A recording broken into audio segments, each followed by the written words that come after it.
Hello বন্ধুরা, তো আমরা টোটো নিয়ে আসছিলাম কাজে যাব বলে, ঠিক আছে। তো যেতে যেতে রাস্তায় দেখতে পেলাম একটা কিন্তু বড় একটা লরি গাড়ি এখানে কিন্তু পড়ে গেছে, ঠিক আছে। এখন দেখতে পাচ্ছেন ক্রেন নিয়ে কিন্তু ওই লরি গাড়িটাকে তুলছে। আমি এখন বর্তমান আছি, লোকেশন হচ্ছে কাঁথিতুর দিঘা রাস্তার মাঝখানে পিছাবনি পেট্রোল পাম্পের পাশে 116B জাতীয় সড়কে। তো আমি দেখাচ্ছি কীভাবে গাড়িটা, যেহেতু জলের গাড়ি, এতে ছিল বিসলেরির জল বা সোডা, আরও জলের ড্রাম অনেক কিছু কিন্তু ছিল, অনেক টাকার মাল ছিল। অ্যাক্সিডেন্ট হওয়ার মূল কারণ হচ্ছে, যেটা লোকেদের জিজ্ঞাসা করলাম, ওনারা বললেন যে ড্রাইভার নাকি ঘুমন্ত অবস্থায় ছিল, তাই নিয়ন্ত্রণ হারিয়ে কিন্তু নয়নজলিতে কিন্তু অ্যাক্সিডেন্ট করেছে এবং পাল্টি খেয়েছে।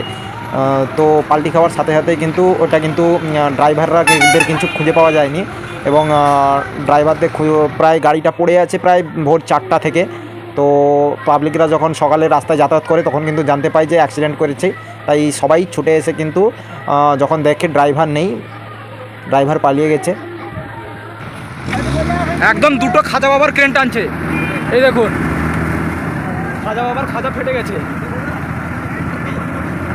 দুটি ক্রেন লাগাতার 30 মিনিট চেষ্টা করার পর কিন্তু গাড়িটাকে তুলতে কিন্তু সক্ষম হয়েছে।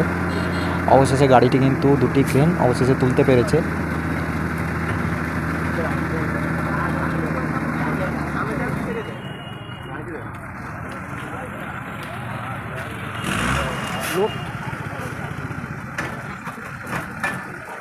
দুটো খাজা বাবার ক্রেন সার্ভিস দিচ্ছে, এমন সার্ভিস দিচ্ছে পুরো সামনের জায়গা উঠে চলে যাচ্ছে।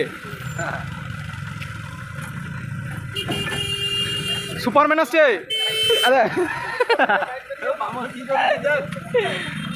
তো বন্ধুরা, আমি এটাই বলবো, রাস্তায় যাতায়াত করুন কিন্তু সাবধানে যাতায়াত করুন, সতর্ক থাকুন। দেখা হচ্ছে পরের ভিডিওতে। ধন্যবাদ।